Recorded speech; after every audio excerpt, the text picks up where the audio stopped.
Dia ambil anak-anak yang kecil, dia anyam patung yang besar. Patung ni patung anyaman. Dia letak anak-anak 2-3 orang, dia bakar patung tadi. Ni upacara dibakar untuk dipersembahkan kepada siapa? Amalanku sebalon hijau dor, hatiku sangat terkacau. Balungku tinggal empat, ku pegang merah terang. Halo, assalamualaikum warahmatullahi wabarakatuh. Kembali lagi di Indoreact TV. Oke, hari ini kita lanjutkan melihat konspirasi lagi ya guys ya. Melihat konspirasi teori dari Ustadz Auni Muhammad. Kemarin itu aku sempat reaction ceramah Ustadz Auni Muhammad yang berkaitan tentang Ratu Inggris itu ya guys ya. Ratu Inggris itu apakah benar keturunan langsung dari Firaun gitu kan ya. Dan ternyata masih ada satu lagi video sambungannya, itu ternyata part 1 guys. Jadi part 2-nya sekarang kita akan reaction dan kita akan kaji bersama-sama, kita akan lihat bersama-sama. Karena aku juga masih penasaran sambungan dari video tersebut, pasti lebih banyak lagi penjelasan dari Ustadz Auni Muhammad yang bisa kita serap ilmunya ya. Dan seperti biasa ini videonya panjang banget, 45 menit. Jadi siapkanlah cemilan ya, makanan ya, snack ya, karena ini panjang banget guys, 45 menit ya. Jadi ini videonya dari Relax TV. Aku mohon izin Abang Relax TV ya untuk melihat videonya dan berkongsi ilmu untuk subscribersku, untuk penontonku yang belum melihat ceramah Ustadz Auni yang satu ini ya. So, langsung aja kita lihat deh ya video yang satu ini dari Relax TV, ceramah Ustadz Auni Muhammad bagian kedua tentang Illuminati, Freemason dan Secret Society. Yuk, Indoreact. Oke, ini dia Relax TV. Relax TV ya guys ya. Present Yahudi, Templar dan Freemason. Waduh, ini berat ini guys. Kita tahu pernah diturunkan apa yang dinamakan suhuf kepada Nabi Adam. Suhuf. Pernah diturunkan apa yang dinamakan suhuf kepada Nabi Idris alaihi salam. 30 Apa yang diturunkan. dinamakan suhuf kepada Nabi Syis alaihi salam. Apa yang dinamakan suhuf kepada Nabi Ibrahim alaihi salam. Dan pelengkap kepada suhuf-suhuf tersebut, Allah menurunkan 4 buah kitab, yaitu Taurat menerusi Nabi Allah Musa, Zabur menerusi Nabi Allah Daud, Injil menerusi Nabi Allah Isa, dan Al-Quran sebagai pelengkap kepada semua suhuf dan kitab tersebut kepada Nabi Muhammad sallallahu alaihi wasallam. Baik, pada malam ini telusuran awal kita ialah berkenaan dengan kitab Taurat. Dan kita tahu secara pasti Taurat diturunkan kepada Nabi Allah Musa alaihi salam. Hari ini dalam pegangan orang-orang Yahudi, kitab Ibrani ini, Ibrani merujuk kepada orang-orang Yahudi. Kitab Ibrani hari ini dipanggil sebagai Tanakh. Jadi bila kita dah tahu Tanakh ini sebagai foundation dia, Tanakh ini sebagai sumber dan asas, bawah pada Tanakh ada 24 buah kitab yang terdiri daripada 3 komponen. Yang pertama kita sebut tadi Taurat, yang kedua Nevi'im, yang ketiga ialah Ketuvim. Jadi di depan tu ada akronim-akronim penting macam. Jadi ininya ya, apa namanya, tiga kitab ini jadi satu gitu atau gimana sih? Jadi ada banyak kitabnya gitu ya? Kurang paham aku guys. Taurah dimulakan dengan huruf ta ataupun ti. Nevi'im dimulakan dengan huruf nun ataupun N. Dan yang terakhir Ketuvim berakhir dengan huruf K ataupun Kaf. Jadi digabung jadi tanah. Nun Kaf itulah yang membentuk perkataan tanah tu. Jadi istilah tanah tu akronim daripada 3 komponen tadi. 3 komponen. Baik, bila sebut tentang Taurat, merujuk kepada Taurat Nabi Musa, atau juga disebut Taurat 5, atau juga disebut Pentateuch. Dalam tu ada 5 benda penting. Sebab tu dipanggil Taurat 5. Inilah yang kita belajar dalam kitab Bible Perjanjian Lama. Ada the book of Genesis, ada the book of Exodus, ada the book of Levi, ada the book of Chronicle, dan ada the book of Number. Walaupun demikian, kita harus memahami Taurat sebelum ini ditafsirkan oleh ulama-ulama ataupun Rabbaini daripada Yahudi selepas pada kewafatan Nabi Musa dan Nabi Harun. Mereka menuturkan secara turun-temurun secara lisan. Jadi lisan itu kita nak dapat di mana? Tak akan dapat kecuali telah disadurkan kepada ulama-ulama yang menjadi murid mereka. Jadi sebab itulah Taurat yang 5 dipanggil undang-undang bertulis ataupun Taurat yang bertulis. Yang mana Taurat lisannya? Yang Taurat lisan, yang inilah yang kita panggil sebagai Talmud.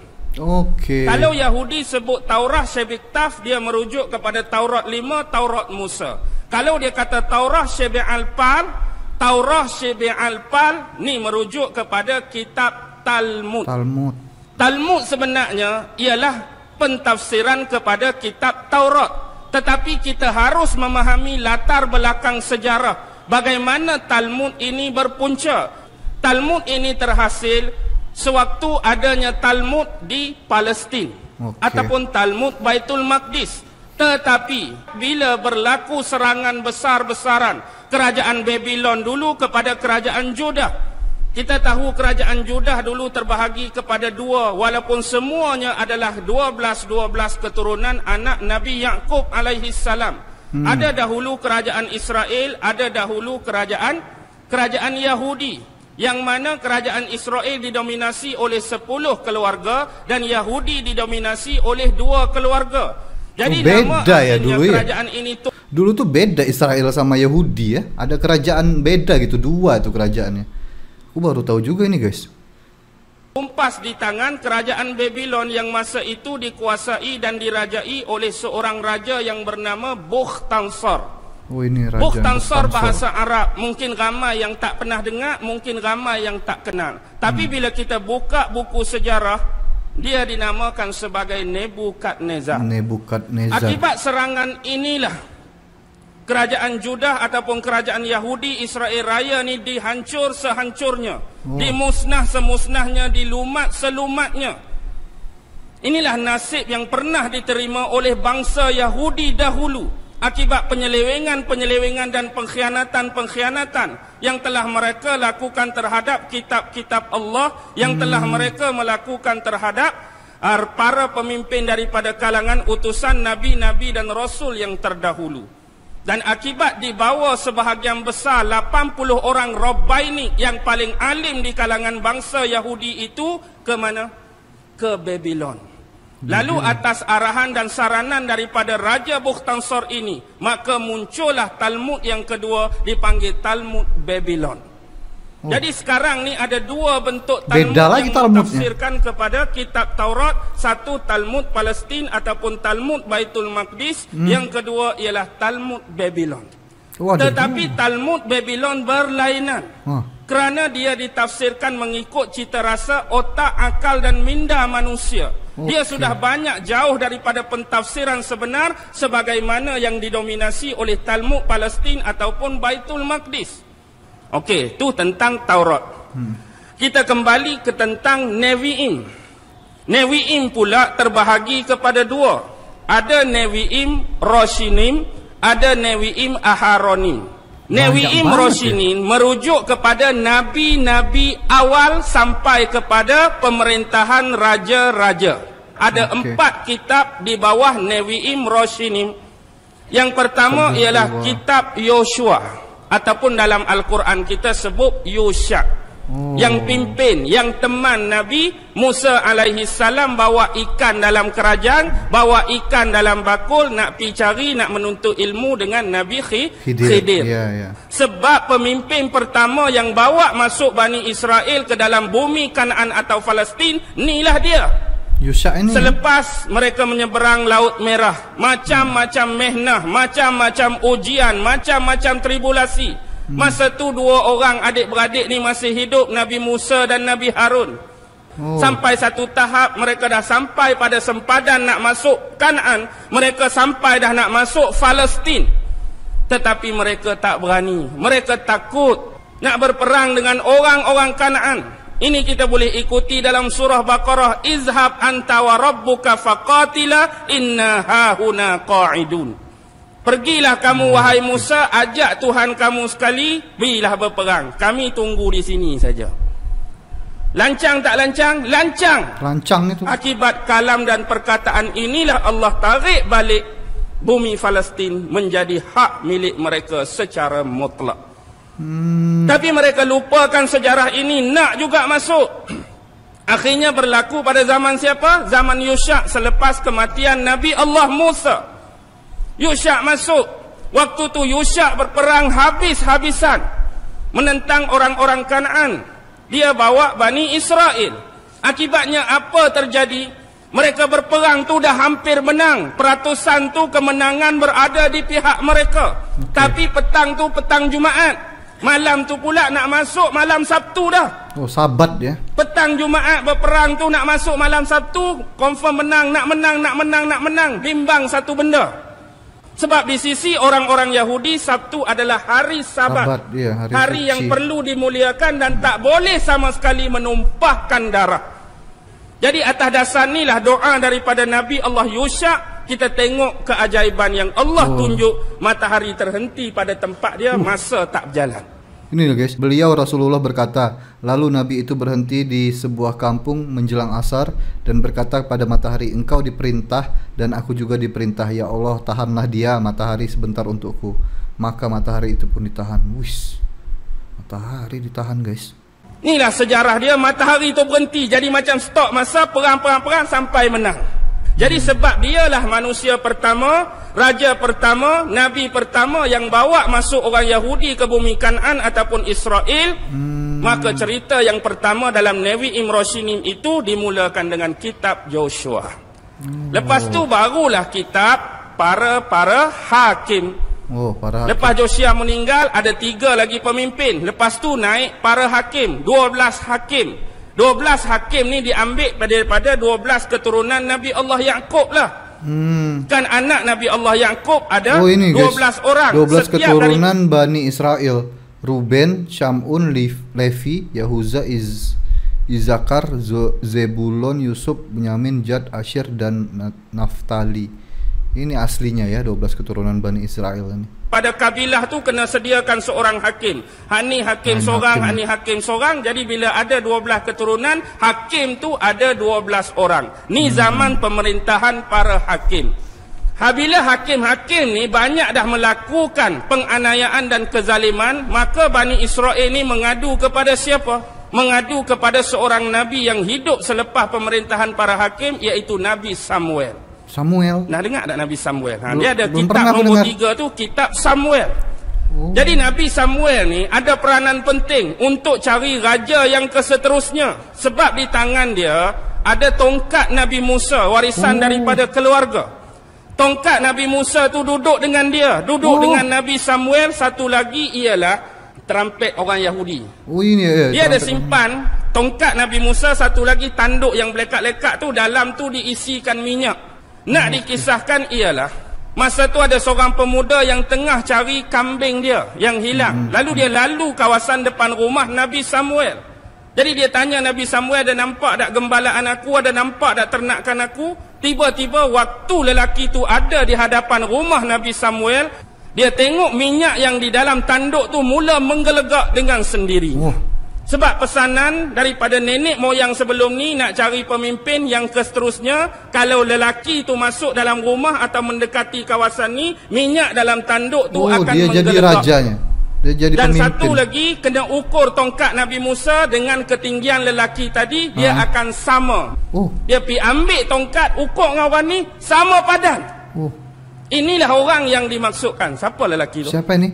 Ingat dalam Quran, hujung-hujung surah Baqarah, ada peperangan berlangsung antara 2 nama, Tolut dan Jalut. Lelaki tadi, pemuda tadi, figure tadi, personality tadi, Tolut. Jadi Tolut diangkat jadi pemimpin, jadi raja Bani Israel.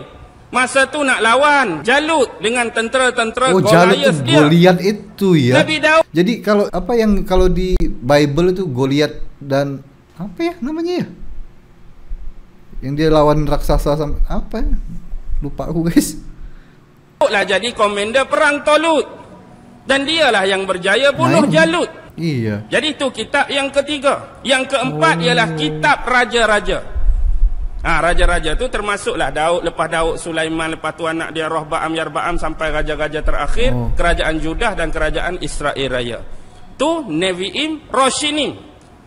Kalau kita tengok Nevi'im yang kedua, Aharonim, dia lebih kepada kisah yang pertama ialah nabi-nabi juga. Yang pertama ialah Nabi Yesaya. Kitab yang kedua Nabi Yeremia. Yang ketiga Nabi Yehezkiel.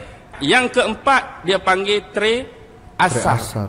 Tre Asar ni ialah kitab nabi-nabi kecil yang 12. Siapa dia? Yang pertama Nabi Hosea, yang kedua Nabi Yul, yang ketiga Nabi Amos, yang keempat Nabi Obadjah, yang kelima Nabi Nahum, yang keenam Nabi Mikha, yang ketujuh Nabi Yunus. Yunus ada dalam Quran. Tapi dalam Taurat disenaraikan sebagai nabi yang kecil, Yunus. Yang ketujuh, yang ke-8 Nabi Habakuk, yang ke-9 Nabi Zefanya, yang ke-10 Nabi apa? Hajai, yang ke-11 Nabi Zakaria. Zakaria bapa kepada Nabi Yahya, juga disenaraikan nabi yang kecil. Yang terakhir ialah Malachi. Ni 12 nabi-nabi kecil. Tapi dalam dua nabi kecil tadi, dia dianggap besar dan wajib dipercayai dan diimani dalam wahyu Quran, Yunus dengan Nabi Zakaria. Kalau Ketuvim ni, cerita-cerita hak dalam tu lah dalam bentuk sejarah. Banyak, antaranya Samson and Delilah. Samson itu nabi juga lah. Iya, Nabi Samson. Kuat hak gagah tu. Nabi Samson. Kalau potong rambut dia tu baru dia jadi lemah. Samson and Delilah. Baik. Teras kepada kitab mereka ini ialah Taurat, ialah Nevi'im, ialah Ketuvim. Tapi pasal apa mereka boleh menyimpang jauh? Ini mereka boleh mengambil jalan yang salah, dan sampai hari ini Yahudi-Yahudi yang dianggap sebagai Zionis ini dianggap sebagai yang paling tegar menentang Allah Subhanahu wa taala dan nak menghancurkan manusia secara keseluruhan dengan bersekongkol iblis, syaitan dan dajjal. Ya, betul. Zionis, guys. Kalau kita tengok pada awal-awal sejarah Bani Israel ni, kita sudah rasa pelik yang amat. Pasal apa? Mereka mengaku beriman di belakang Nabi Musa, Nabi Harun, dua orang nabi dengan depa. Bila selepas berlaku penyeberangan Laut Merah, Nabi Musa dipanggil oleh Allah bermunajat di atas Bukit Tursina. Berapa hari? 40 hari. Ya, 40 hari. Lambat sikit turun, apa berlaku? Berhala, menyembah berhala mereka kan ya, karena Nabi Musa belum turun, mereka nyembah berhala. Wah, itu parah itu ya, parah banget. Di depan Nabi Musa mereka pura-pura beriman dengan Allah, tapi di belakang mereka tetap aja nyembah berhala. Musa buat hal. Ingat, Musa zaman tu ada dua orang. Nabi Musa bin Imran bin Qahat bin Azir bin Lewi bin Yakub. Yang ni Musa bin Zafar. Musa bin Zafar itulah dikenali sebagai Musa As-Samiri. Jadi dialah buat apa? Buat patung. Patung apa? Patung lembu. Dan lembu ni dibuat daripada emas. Dan lembu ni boleh bercakap. Jadi bagaimana orang-orang Yahudi Bani Israel yang duduk belakang Nabi Musa boleh terpengaruh dengan dakwah dan penipuan Samiri? Kita Nabi dah lama tinggalkan kita. Nabi dah lama wafat 1400 tahun lebih. Kalau hari ni orang buat kita, depan kita lembu suruh sembah, senang ke payah nak sembah? Payah. Hak Nabi tinggal jauh. Ni Nabi hidup sekali, sembah lembu ni boleh sembah. Pasal apa? Terlampau mudah. Nabi hidup lagi ni, tinggal 40 hari saja. Iya betul, Nabi masih hidup lagi. Waktu berada di bumi Mesir. Pasal apa? Sebab di Mesir masa tu dah berlaku apa yang berlaku di Babylon. Piramid. Babylon dulu, Babylon tu Namrus ni, nama betul dia apa? Namrus lah, bin Kan'an, bin Kush, bin Sam, bin Nuh. Dia tu cicit nombor 5 Nabi Nuh baru. Zaman Namrus kita tahu, Namrus pakar dalam bidang astronomi, Namrus pakar bidang astrologi. Lalu dia menubuhkan ilmu palmistry. Hak 12 tu, Cancer, Gemini, Leo, dari Namrus ini kan, tu bukan zaman ni, Namrus lagi. Begitu juga sistem seksagasimal tu, yang berteraskan nombor asas 660. 60 saat sama dengan 1 minit zaman Namrus lagi. 60 minit sama dengan 1 jam zaman Namrus. 360 darjah simetri. Hak kita nak melukis plan, nak buat peta zaman Namrus. Sebab Namrus cukup cekap dalam architecture. Architecture ni lah di kemudian hari dikenali sebagai para stone mason. Stone mason bergabung dengan architecture, lalu membentuklah apa yang dikatakan sebagai Freemason yang dirasmikan dan disahkan pada awal abad ke-18. Tapi zaman Namrus, dia suruh rakyat-rakyat dia sembah apa? Sembah matahari, sembah dewa-dewa. Banyak dewa zaman Namrus. Dialah pencipta awal kuil Marduk. Dialah zaman Babylon juga buat taman tergantung. Kota Nineveh di Assyria Empire tu zaman Namrus juga dibina. Dia mau, iya, aku pernah dengar. Aku pernah dengar ada kayaknya di zaman Namrus ini juga ya, dia mau buat saingan surga gitu di dalam kotanya itu. Jadi kotanya dibikin kayak surga gitu untuk nyaingin surga yang betul gitu. Jadi masalah di kemudian hari bila kesombongan berlaku, congkak berlaku, takabur berlaku, dia mengaku jadi Tuhan. Dan paling level pun dia manusia yang menjadi pengantara jambatan dan perhubungan antara manusia dengan Tuhan. Dan watak ini dibawa sampailah kes Nabi Isa. Sebab watak yang akan keluar tu watak seorang manusia yang boleh jadi penghubung antara manusia dengan Tuhan, dan key dia ialah syurga. Tanpa orang ni tak dapat syurga. Zaman Namrus dia dah mula. Tanpa aku, kamu tak akan dapat syurga. Jadi akulah Tuhan, dalam masa yang sama, akulah yang menghubungkan antara kamu dengan Tuhan. Jadi hiduplah Namrus zaman dia. Isteri dia siapa? Isteri Namrus siapa? Semiramis. Ini apa namanya? Isteri dia tu mak dia. Apa namanya? Namrus kahwin dengan mak sendiri. Namrus kahwin dengan ibu sendiri. Dialah anak, dialah suami kepada Semiramis. Tapi lepas Namrus meninggal, Semiramis tengok apa? Di taman dia, di kebun dia tu ada satu dahan pokok zaitun yang dah reput, yang dah mati. Tiba-tiba keluar satu tunas kecil, tunas baru. Pohon tu dah mati, dahan tu dah mati, ranting tu dah mati, tapi tiba-tiba keluar tunas. Lalu dia dapat idea, dia mengandung. Dia mengandung, tapi tak ada tak ada bapak, tak ada suami. Seolah-olah mengandung sendiri, mengandung magic. Lalu keluarlah seorang anak. Anak tu Ninus pun orang panggil, Tammuz pun orang panggil. Tammuz, Ninus. Tammuzi satu lagi. Ninus pun dia, Tammuz pun dia, Tammuzi pun dia. Jadi bagi Semiramis, dia menganggap Tammuzi itu adalah reincarnation, pengembalian semula Namrus ke dunia. Hakikatnya anak ni nama Tammuz, tapi roh duduk dalam tu roh Namrus.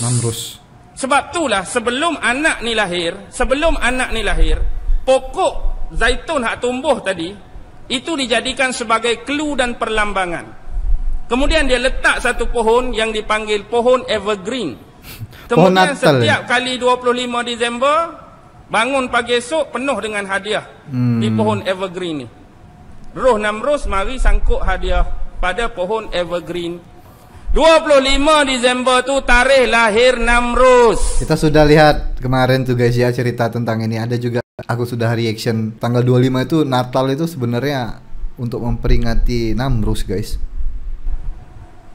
Lepas tu keluarlah dipanggil keluarga Tuhan. Keluarga Tuhan Namrus, Trinity Babylon, Semiramis dan Tammuz tadi. Trinity bermula di sini lagi. Dari sini Trinity itu bermula. Ada Tuhan Bapa, ada perempuan, ada anak. Roh Kudus, ya betul. Dan hari ini Semiramis ada di mana-mana. Nak tengok Semiramis? New York. Nah, ini Statue Semiramis of Liberty. Tahu dah obor tu hujung obor tu ada apa? Ada api. Api itulah menggambarkan roh Namrus yang masih tetap hidup sampai hari ini. Sebab dulu dia memerintah Babylon lama, sama persis, dan hari guys. Ini Babylon. Ini Semiramis ya. Tuh, mahkotanya sama mahkotanya Liberty sama persis. Babylon baru adalah Amerika.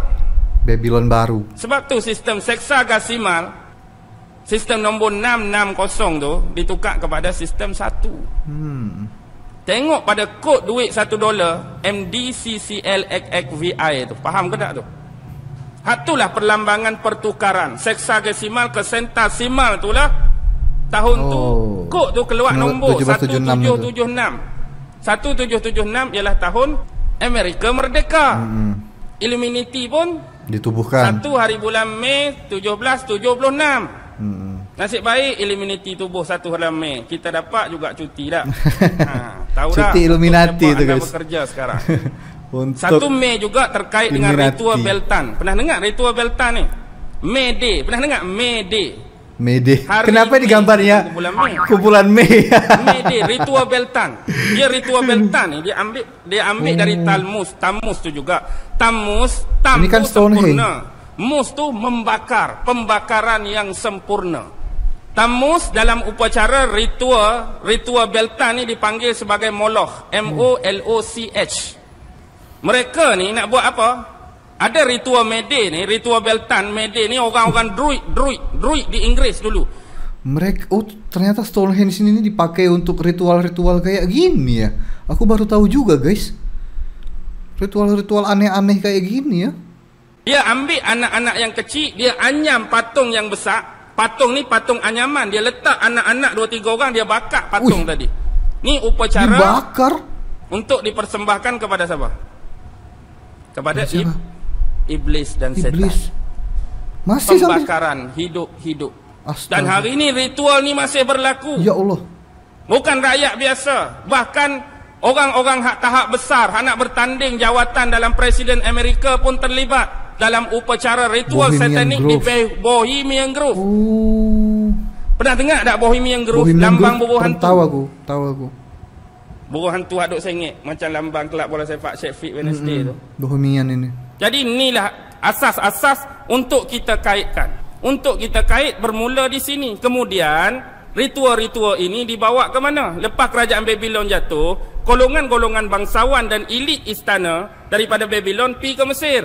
Dia bawa dah ritual-ritual mereka ni. Hak sembah setan, sembah iblis ni masuk dalam istana, bergabung dengan golongan elit Fir'aun. Kita tahu zaman Fir'aun zaman apa? Zaman ahli sihir. Zaman sihir kuat. Oh, eloklah zaman sembah setan gabung dengan geng ahli sihir. Maka di sinilah dikatakan permulaan pembukuan satu ilmu yang dipanggil ritual Kabbalah. Kabbalah ni lah yang sedang masuk sinonim dengan naiknya agama Yahudi. Tu jadi tak pelik langsung kalau kita tengok sejarah tadi bagaimana mereka boleh sembah ni mudah. Sebenarnya mereka dah lama ni, imam-imam Bani Israel, pemimpin Bani Israel dah terikut-ikut dengan ritual okultisme Kabbalah. Gabungan ilmu sihir dan penyembahan secara gelap iblis dan setan yang dibawa daripada Babylon masuk dalam bangsawan elit dalam istana Fir'aun.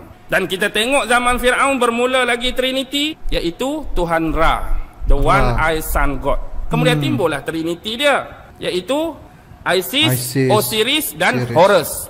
Tuhan bapa, Tuhan ibu, Tuhan anak. Horus tu gambar kepala burung, kepala burung helang. Dan kepala ni selalu ada dalam logo World Cup Piala Dunia. Perhati betul-betul. Piala Dunia hak 94 ke atas, perhatilah. Tak akan ketinggalan kepala dongga ni. Lepas tu penyembahan Tuhan dewa-dewa banyak di Mesir. Bukan setakat Ra, bukan setakat Isis, Osiris, Horus. Kita ada dewa Thor, kita ada dewa Emtah, kita ada dewa Anubis, kita ada dewa Hathor. Hathor tu lah dewa lembu sebenarnya. Bukan kata Samiri tu baru buat. Hathor dewa lembu dah lama disembah di bumi Mesir. Orang-orang ni pernah minta dengan Nabi Musa supaya dibuat satu patung untuk sembah dia. Ada dah perkataan lagu ni pada Nabi Musa. Suruh buat patung, suruh sembah, nak nampak juga Tuhan. Sebab itulah ritual Kabbalah nombor 1 kitab mereka ialah Zohar, yang menceritakan tentang sifat-sifat dan bentuk zat Tuhan. Kabbalah dah mula awal lagi tentang sifat dan bentuk Tuhan dalam kitab mereka, buku mereka yang nama Zohar. Dalam Kabbalah juga kalau bab syariat, bab agama, mereka ada satu kitab lain yang dinama Sidur. Kalau bab hal-hal perayaan dan keagamaan dipanggil kitab Makhzur. Kabbalah inilah yang paling bahaya. Inilah meresap masuk sama naik dengan agama Yahudi. Sebenarnya geng-geng ni walaupun tak lagi dinamakan Freemason, zaman tu yang suruh bakar Nabi Ibrahim siapa? Namrud sendiri ke geng-geng gelap ni? Geng-geng gelap ni lah yang duk cucuk Namrud suruh bakar Nabi Ibrahim. Geng-geng ni jugalah yang cucuk Raja Herodes dulu supaya bunuh Nabi Nabi Isa. Sebab ajaran dan inti Kabalah raja akhir zaman yang mereka tunggu ialah siapa? Dajjal. Dajjal. Bila Dajjal, manusia yang akan menghalang Dajjal perlu dibunuh, perlu dicantas lebih awal. Siapa akan halang Dajjal? Siapa akan bunuh Dajjal? Nabi Isa nak bunuh Dajjal. Kena bunuh awal-awal lagi dia. Mereka dah ada perancangan yang paling tersusun, paling strategik. Mereka bunuh awal-awal Nabi Isa. Konon-kononnya lah. Sebab Nabi Isa ni lah the true Messiah pada sangkaan mereka, dan orang-orang Yahudi yang menganut Kabalah Freemason hari ni, di sisi mereka Nabi Isa dah tamat riwayat dia. Betul. Cuma yang percaya Nabi Isa akan turun Islam dengan Kristian. Walaupun kita masih berselisih. Bagi kita orang Islam, Nabi Isa diangkat oleh Allah dan akan turun pada waktu yang ditakdirkan Allah. Orang Kristian pun Nabi Isa diangkat, tapi sebelum diangkat kena salib dulu, mati dulu. Kena salib, duduk 3 hari, kemudian tanam, pergi buka kubur dia, tak ada dah dia. Dia keluar dah, kemudian dia baru naik. Naik sama naik dah. Kita naik tanpa kematian. Ini naik, kena salib dulu, mati 3 hari, baru naik. Ingat tak kisah Tamus? Tamus juga mati disalib, makam di dalam gua, tutup dengan batu. Tiba-tiba batu tergolek, gedek, terbuka pintu gua. Kebetulan hari tu hari ketiga. Tengok-tengok, mayat dah tak ada. Jadi cerita ni cerita kebetulan ke cerita lama diulang balik? Cerita lama diulang balik. Dia mati malam Jumaat, Sabtu, Ahad. Ahad naik, sengaja cari hari Ahad naik untuk jadikan hari Ahad sebagai hari keutamaan. Sunday sebenarnya hari matahari. Siapa matahari? Matahari ni orang yang cerah, orang yang terang. Nama lain dia The Lucifer. Siapa Lucifer? Lucifer tu setan. Pernah tengok filem Lucy? Lucy nama macam orang perempuan. Lucy pun kita boleh baca dah. Last kali Lucy ada di mana-mana. Itulah pencerahan dia melalui lambang matahari. Sebab itulah di gereja-gereja bila gambar Nabi Isa pun belakang tu seolah-olah ada macam benda cerah. Di belakang Maryam pun ada benda cerah. Di belakang Imam 12 pun ada juga. Jadi sembah siapa sebenarnya? Sembah Tuhan matahari. Hari apa? Hari Ahad. Kita cuti hari apa? Lebih kurang tak ada. Hari Ahad. Kalau nak kira lah, gambaran ahli sejarah bagi ritual hak sebenar berlaku ni dalam bentuk pembinaan tempat-tempat ritual berlaku pada zaman Nabi Sulaiman. Zaman ahli-ahli sihir, ahli-ahli tenung. Jadi ada apa namanya itu? Ada mungkin mereka nggak sadar juga atau gimana ya? Yang mereka puja itu adalah dewa matahari atau gimana? Mungkin ada nggak sadar juga, nggak ngerti lah guys. Magician zaman tu. Jadi Nabi Sulaiman alaihissalam buat satu akta, dia tangkap semua ahli-ahli sihir, semua orang-orang magic, semua yang black wish ni. Kemudian kitab-kitab amalan-amalan itu dirampas. Bila dirampas, dia letak di mana? Di bawah kuil Sulaiman. Inilah dipanggil Haikal Sulaiman oleh orang-orang Yahudi. Sekarang hari ni bila kita tengok di mana betul-betul letak Haikal Sulaiman. Haikal Sulaiman lah ni, tempat dia betul-betul dekat dengan Kubah Sakhrah tu. Dikatakan di situlah adanya kuil Sulaiman dulu. Wallahu alam lah hak sebenar. Itulah dakwaan mereka. Sebab hari ni tiap-tiap hari mereka duk korek, duk gali, duk buat terowong bawah Masjidil Aqsa tu. Tapi sebenarnya tujuan dia nak meruntuhkan tapak yang lama ni, nak bangunkan Haikal Sulaiman buat kali yang kedua. Untuk menunggu raja akhir zaman mereka memerintah dunia daripada bumi Israel, iaitu Dajjal. Sekarang bibit-bibit bunga api itu sudah ada. Sudah ada dah. Mereka mula nak mengalihkan pusat pemerintahan mereka ke arah bumi Israel. Nampak tak?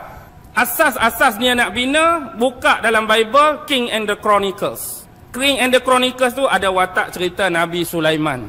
Ada watak Raja Hiram, Raja Tyre yang supply barang-barang untuk buat Haikal Sulaiman dulu, terutama kayu kayan. Lepas tu Adoniram. Adoniram ni juga watak penting yang berhubung kait dengan Haikal Sulaiman dan pengasas Freemason. Bukan pengasas abad ke-18, asas-asas ritual haduk buat zaman kuil Sulaiman tu ada keterlibatan dengan nama Adoniram ni. Baik, kembali kalau kita tengok, permulaannya nak jadi asas ni ialah bermula pada Knight Templar. Tahu Knight Templar? Tahu. Bermula perang salib tu, siapa pengasas perang salib?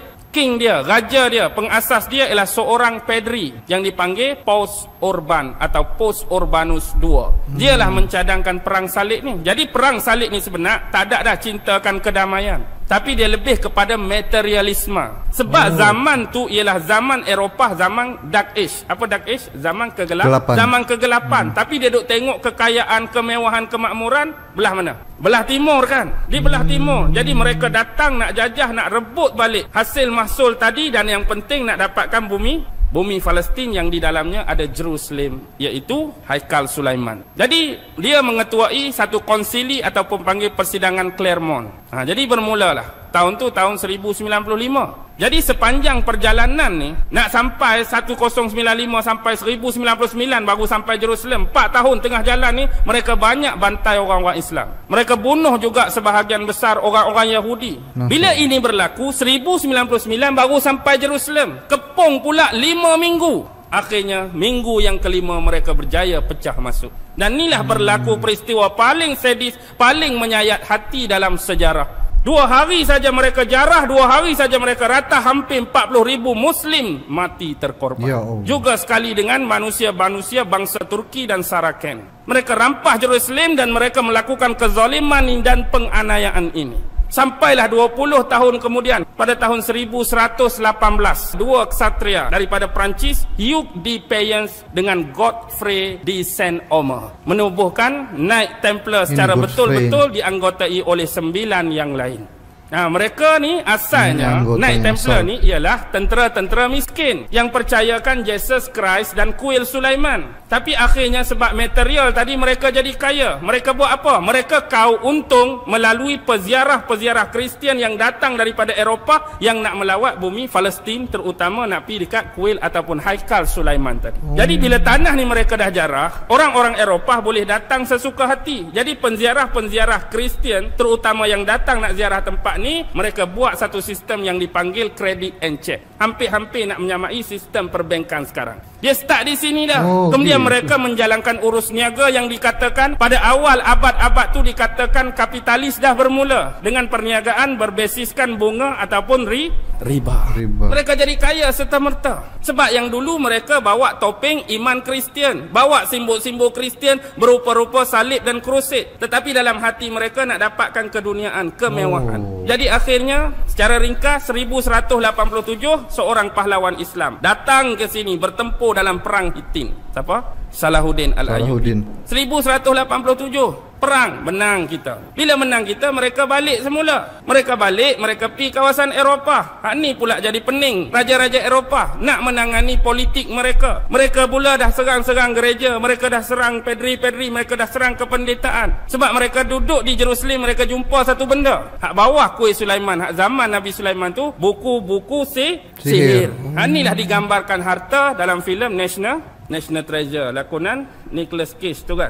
Mereka dah bawa balik kitab-kitab sihir ni. Hak teras dia aliran Kabalah tadilah. Bentuk-bentuk ritual, okult dan penyembahan bagaimana nak berhubung dengan iblis, syaitan dan dajjal. Jadi akhirnya kerenah-kerenah mereka ni dapat dihidu oleh raja-raja di Eropah. Akhirnya atas campur tangan orang-orang terpenting 1307 Raja Perancis Philip de Bell mengumumkan penangkapan anggota-anggota Knight Templar ni. Gabung pula dengan Pos Clement. Pedri masuk serta, gereja masuk serta menyokong Raja Perancis tadi, maka ditangkaplah. Lebih kurang selang 7 tahun kemudian 1314 Grand Master dia iaitu Jacques de Molay. Jacques de Molay ni dihukum. Lalu dia mati. Kemudian geng-geng hak lain ditangkap tu dibicarakan. Tapi walaupun demikian hakikatnya ada mereka yang berjaya lolos dan lari. Mereka cari satu-satunya negara di bumi Eropah yang tidak percaya kepada gereja Katolik pada abad tu. Siapa? Negara mana?